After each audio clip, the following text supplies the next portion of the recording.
10 ways to ensure you never heal from narcissistic abuse. Number 1, keep thinking that everything is your fault. Make sure you stay in the loop of, maybe I'm the narcissist, or if only I had tried harder or explained it better, and you'll never break free from a narcissist narrative. It's been said that no one can manipulate us without our participation. Highly sensitive people often choose the narrative that it must be their own fault. They blame themselves fully. Why? Why wouldn't someone choose this? Why would anyone want to fully blame themselves? Well, for one, the narcissist loves this. This works for them. A narcissist will help you with this, will promote that it's all your fault, reinforcing and directing you again and again into the place of processing, well, it must be my fault. The personal reason that a highly sensitive person will take blame and fault like this is that sensitive people, without really knowing it, self-manipulate the healthy concept or the healthy idea that I really should own my part, right? We all know this, that it is right and healthy, it is adult for me to own my part.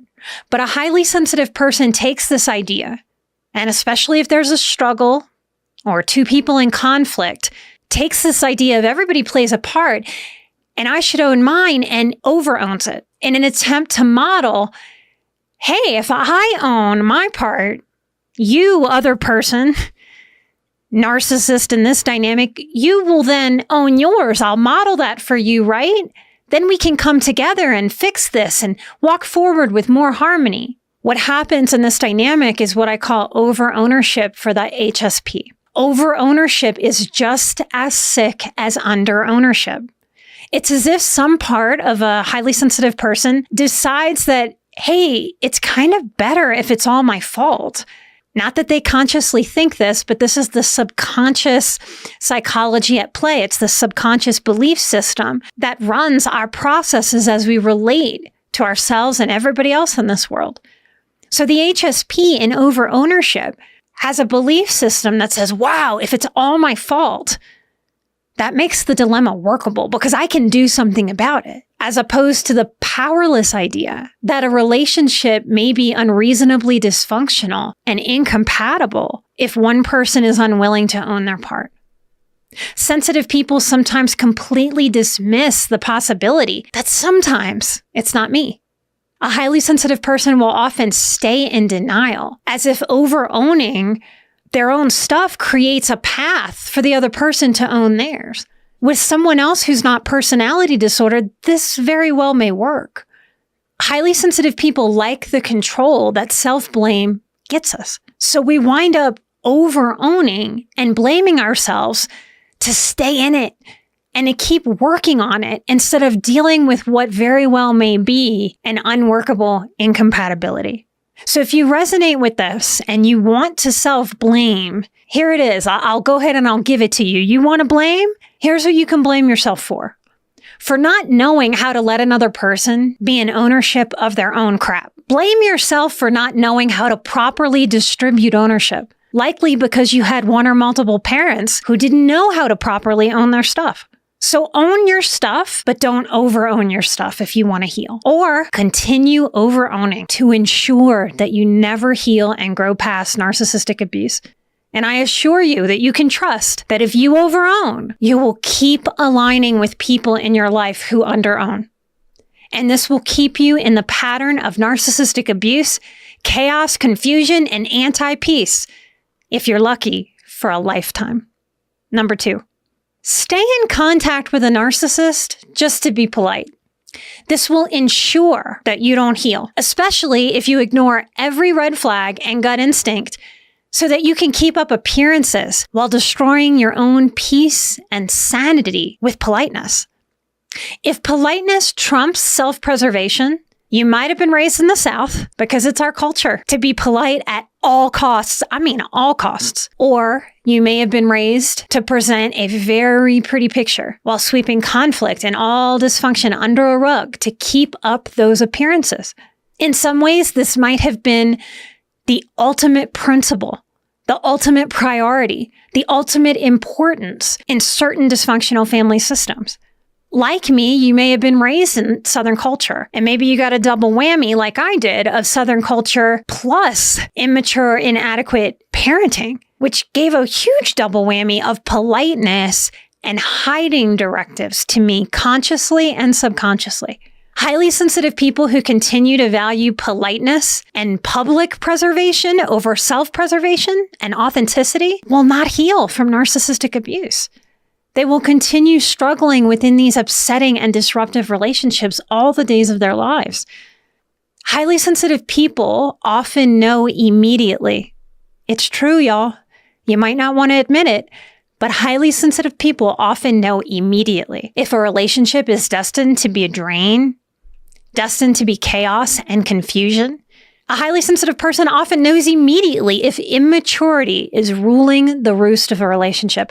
And they know when a relationship becomes dead in the water too. But here's what happens, and I'll use I statements for clarity. The gut can tell any of us very clearly we have this gut response, but we often don't like what the gut says because it means getting brave and it means having to make some changes. So we will choose denial. We will choose to ignore our own gut. And right there in that moment, when we dismiss what our gut read of a situation or a person or a dynamic, right in that moment, we dismiss ourselves. We really disrespect ourselves. And we start the work of overfunctioning, sweeping things under that dysfunctional rug, and over-blaming ourselves. If I do this, it means I care more about being perceived as polite while being wildly rude to myself, which is manipulative to the outside world and to ourselves. If you do this, you might as well sit yourself down and give yourself a lecture that doubles down on politeness being so much more important than you, than your peace, than your joy, prioritizing what other people think and other people's comfort over your own compromises your authenticity, your relationship with yourself in this one precious life that each of us are given. When politeness is prioritized to the detriment of your one precious life, I can guarantee that you will not transcend the impacts of narcissistic abuse. You get to decide what's more important, what the priority is. The truth in dealing with it, or politeness and public perception. Number 3, you will not heal from narcissistic abuse if you downplay and minimize what happened and what continues to happen. Keep calling it just a difficult season or my trauma instead of naming the abuse as abuse. The low empathy is low empathy, the gaslighting is gaslighting, and the immaturity is immaturity. And the gameplay as gameplay. And you'll never be able to move forward in truth. You won't be able to grieve or grow. Here's the nuance. We're conditioned to accept wrong behavior if we grew up in chaos, neglect, or abuse, or under emotionally mature people, or inept parenting. We're conditioned into accepting craziness, y'all, basically. We wind up overreacting to some things and underreacting to other things because our reactions and responses were exactly what that trauma and chaos meddled with. That's what unsafety and confusion in a childhood so consistently, day in and day out, does with our own compass for navigating life. You've done the best you can to try to discern the confusing directives that we should let go of certain things, right? We know this wisdom. We should pick our battles. We should let go. We also know the wisdom that we should easily forgive our loved ones and extend empathy to others.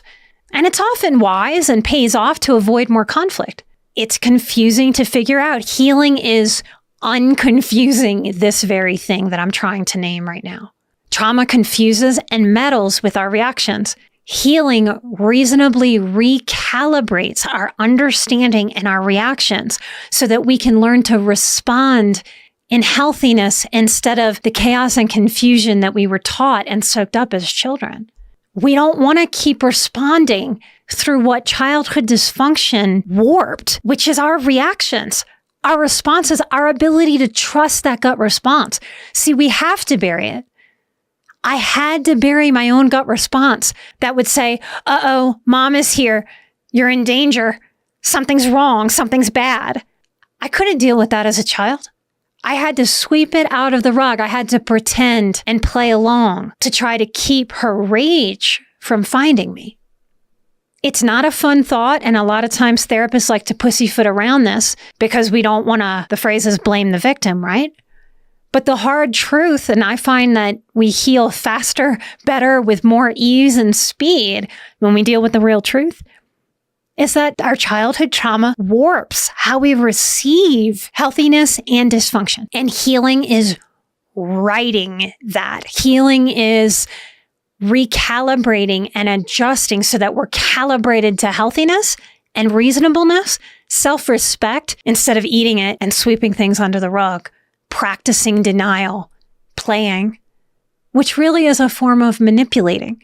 But that's what we have to do to survive sometimes. But to get out of survival, we have to get out of survival to be able to thrive. If you keep minimizing these common narcissistic abuse realities, like narcs having low to no empathy for you, me, or anybody, like narcs not learning from emotional pain, y'all. That's part of what a personality disorder is. People without these traits, pain is our greatest teacher. That discomfort of, oh my gosh, I think I hurt somebody, makes me want to change my behavior. That's what's missing for someone who is on a narcissistic spectrum. So if you keep minimizing these common abuse realities, the games that narcs play, how will you ever deal with the truth of things? You will stay in the same confusion and chaos that was normalized to you as a child. Big empathy people do learn, because when we get it wrong, it hurts. And that hurt is what motivates difference and change. So if you have something going on in your personality, or maybe even in your neurology, that doesn't hurt when you hurt another human being, that doesn't empathize that way, do you see how that's its own trap for the narcissist? And I can have a lot of empathy for that, but I need to understand it if I am to not be in denial for me. See, it doesn't hurt a narcissist like you're hurt when you hurt somebody. When you're upset because you caused somebody pain, that's your moral compass. That's your empathy. That pain is inviting you to be different and to learn. The absence of that is quite the thing to consider in this human condition. Keep minimizing the importance of honest ownership in a relationship. There is no true narcissist out there that can look anybody in the face and own the games that they play, the way they don't feel, and maybe the way that they do. That's part of the game, is a dishonesty in that department. People can only be as honest with you as they can be with themselves. Part of narcissism is drinking their own Kool-Aid about how awesome and perfect they are. Why would they change anything about themselves? If you keep minimizing, you will ensure that you never entertain healthy boundaries so that you can heal or grow past the effects of narcissistic abuse. Number 4. To ensure never, ever, ever healing, make sure you avoid feeling your emotions at all costs. Modern life really helps us here. We can stay just as busy as we want to be. We can ride a frazzled wave to the grave. We can numb out. We can intellectualize everything. We can read another study. We can listen to another podcast. We can read another book. We can get lost in information land. Whatever you do, don't actually feel the pain. Gamble, shop, drink alcohol, do whatever you can do to not feel the pain. Make sure that you tell yourself that you can't handle your feelings to reinforce the intelligence of this avoidance. You can even hide behind intellectualizing or higher education or more training. I see therapists do this all the time. More training and more training and more training and more training and more training, instead of living from the hard-earned knowledge already earned. There are infinite ways that we can mask with knowledge. It's very highbrow, and we can miss over a lifetime the hard-earned wisdom of our own experiences and what humanity is teaching us every day of our lives. Cultivating avoidance of the truth, cultivating avoidance of the process of feeling through, will have you, avoiding the situation, avoiding reality, avoiding healing, avoiding growth, avoiding transcendence, avoiding peace. So whatever you do, stuff, block, numb out, and trust that modern life will always be right there to help you with this. Phone, screen, gambling, shopping, scrolling, drugs, alcohol, OnlyFans, social media, another prescription pad, another pill. Modern life is more than ready to help you avoid yourself. It'll hold your hand to help you avoid yourself and help you avoid your true emotions, where the truth of those emotions would ultimately set you free. Make sure you never let yourself sit and allow yourself to feel the truth of whatever situation, whatever feelings you are currently in. And you will never heal from narcissistic abuse. Nothing in your life will change. Number 5, surround yourself with people who don't get it. Make sure you go out of your way to lean on those very people who say things like, just get over it. Or, but that's your mom. If you lean on these people, you get to ensure maximum confusion inside of yourself, maximum invalidation, which will keep you buried deeply in the confusion of narcissistic abuse, where you don't have to change a thing. Keep sharing yourself, your wins, your pain, your life, your vulnerabilities with people who aren't wired like you, who don't think like you, who don't feel like you, and who live lives that would not make you happy. One of the biggest arguments I had with one of my sisters before going no contact for the final time a few years ago was that she was taking advice from one of our aunts who her own child would describe as one of the most miserable people on the planet. Bitter, angry, miserable. I asked my sister, why are you taking advice from this person? She's not happy. She's not satisfied. Why are you taking her advice? The answer she couldn't give me was to stay in the sameness of all the things that have always been known to us. Remember that these people that you go to who don't support you may very well express a love for you. And if you stay confused about love and support, you'll definitely stay confused about narcissism. Definitely keep going to people who don't understand and don't want to understand or are disinterested entirely in genuinely getting to know you in a deeper way. This will keep you feeling raw, weird, alien, wrong, blamed, ashamed, confused, down, dark, depressed, without energy, alone. And you will ensure you never get psychological or physical distance from the narcissist in your life that knows how to play your heartstrings like a fiddle, treating you like an object instead of a person. So don't have any boundaries. Dysfunctional people hate that you have boundaries, right? Those boundaries are such a drag for dysfunctional people.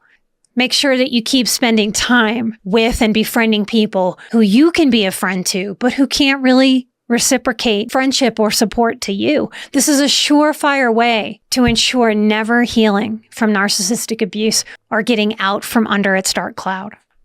Number 6, keep trying to get closure from the narcissist until you finally get it. Continue to chase a conversation they'll never give you, hoping one day they'll finally admit their own part and how they've hurt you. Pretend they don't have a personality disorder and that they should be able to give you what you want, like a healthy, whole person with healthy empathy could and would. Definitely keep giving the power of the closure that you want to the very person failing you right now. Keep demanding to them that they give you closure because you deserve it, right? Keep demanding it. Keep rooting around for it like a pig looking for truffles until you make that narcissist give you closure, because you've had so much success making the narcissist show up and give you healthy things, right?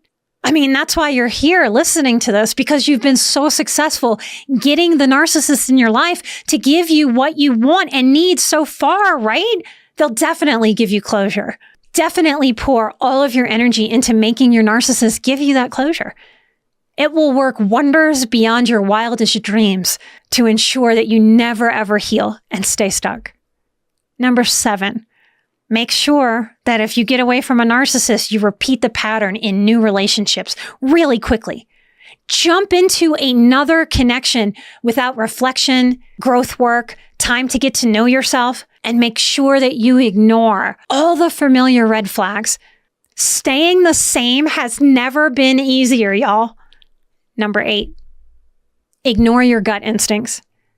Keep overriding your intuition. Talk yourself out of it. Make sure that you prioritize making other people feel comfortable, even when everything inside you is screaming no. Healed, highly sensitive people, they honor their gut instincts. They don't dismiss themselves anymore. And they work to fine-tune their relationship with their intuition. They fine-tune their interpretations, always open to being wrong and learning and growing. And they accept that they will be fine-tuning their interpretations of their intuition all of their lives as a gift, as an honor.